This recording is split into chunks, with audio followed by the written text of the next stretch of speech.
shaky performance to say the least, bro. But there were some positives, but I feel like the negatives outweigh the positives. I just want to start with the coach. Okay. The manager. The gaffer. Yeah, some very, very interesting decisions. Yes, Amad Diallo was brought into the game to provide, attacking threat up front from the right wing back position. Lenny Oro, Matthias de Ligt, Luke Shaw.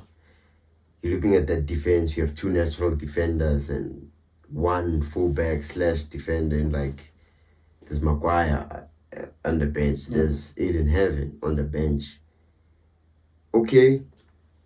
And now your big money signing, 75 million euros for Benjamin Sesko from RB Leipzig. He's match fit.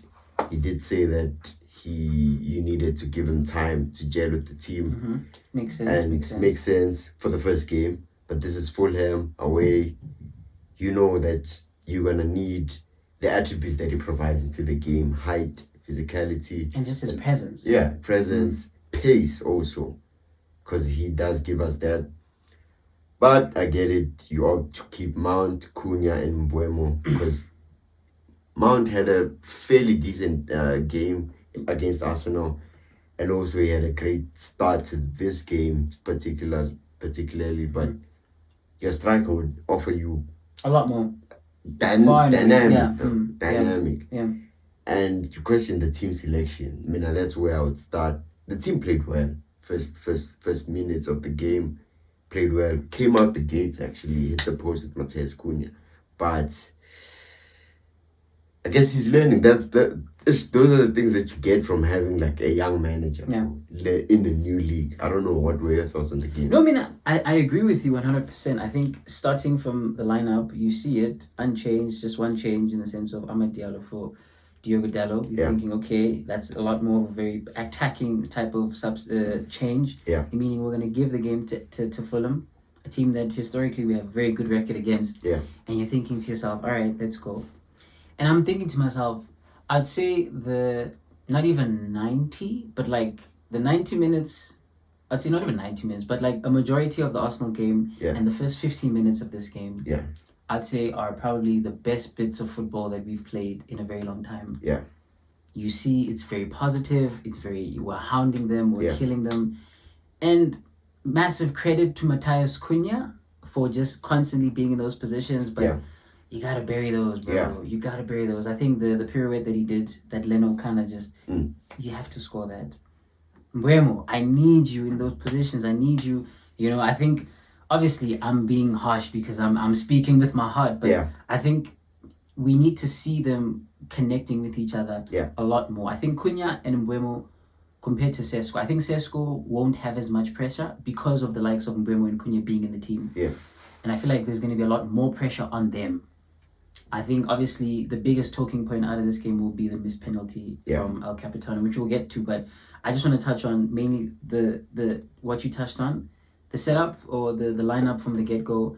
Just start your striker, dude. I think fit, not fit, you take him off in the 50th minute if it's a case of fitness, bro. But come on, man. I think we need to be able to see him from a game starting so that he can build that relationship. Because everyone is looking at United, this front three, it's beautiful, it's all this, but give it an opportunity to kind of fester. And I think, obviously, for me, you might say it's still the first two games. Relax. We'll give it time. But is there? Because I'm losing. Because, even beyond losing ground, Amorim his record in the Premier League is woeful, dude. And I'm just thinking for myself, yes, we're building a team that is able to kind of build up, but I'm also thinking to myself, I'm like, but dude, we need results. Football is a game that is based on results and performances. We got a portion of the performance, but we didn't get the result. And as the game grew, I'd say, okay, let's touch on the penalty, because I know you have thoughts on the missed penalty of Bruno Fernandes and just his performance and his position in this team right now. I just think, I've been saying this since the start of last season, that the reliance on him as like our go-to guy in this team should just tone it down a little bit. Like, they have trust in all our other teammates, and Ruben Amorim has sort of addressed that in the transfer market, signing a new striker and two more attackers. And also, Kobe Mainu too must get a chance. When Bruno Fernandes is not performing, don't be scared to take him out of the game.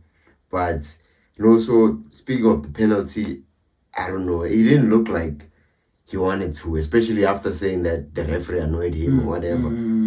Yes, it might have disrupted his like routine and all that. Come on, dude. But you have to bury those. You score that. At this point, Yeah.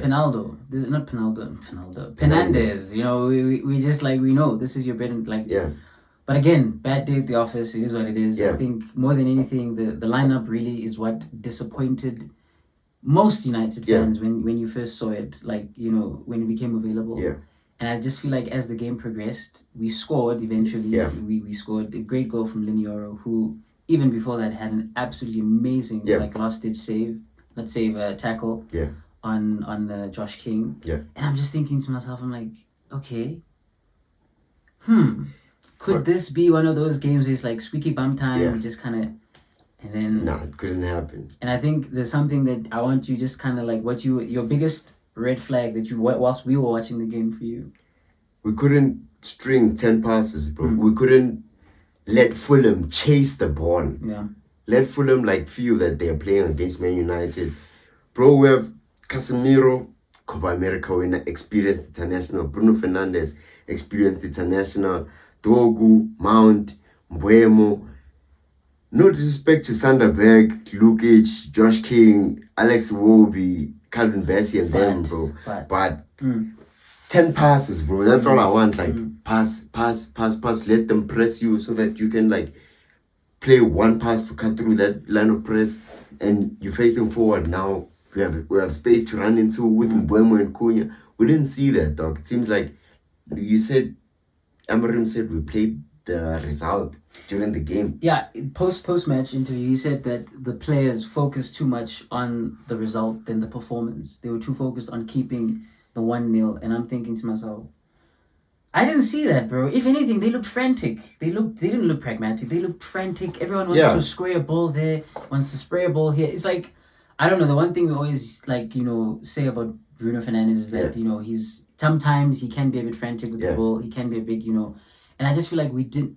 To a lot of moments, you're seeing people trying stuff and it's not coming off. Yeah. And you get to a point where you say, let's just not do that and let's just build up. Let's just like kind of like slowly integrate. That's the one aspect of this United team I need to see more. Controlling games. I think the basketball back and forth, that will happen in certain games. It's normal. It's fine. But when we need to just like game management, I think that's just a mental thing and more than just anything, just like Amorim himself. I think his substitutions towards the end, I'd say bring on Ugarte, bring on Aiden Heaven and Maguire.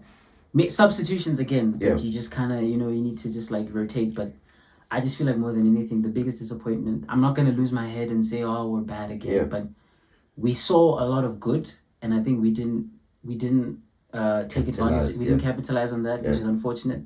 But we also allowed Fulham to just grow in confidence. And in allowing Fulham, I saw some great things from Sanderberg, who we were actually interested in.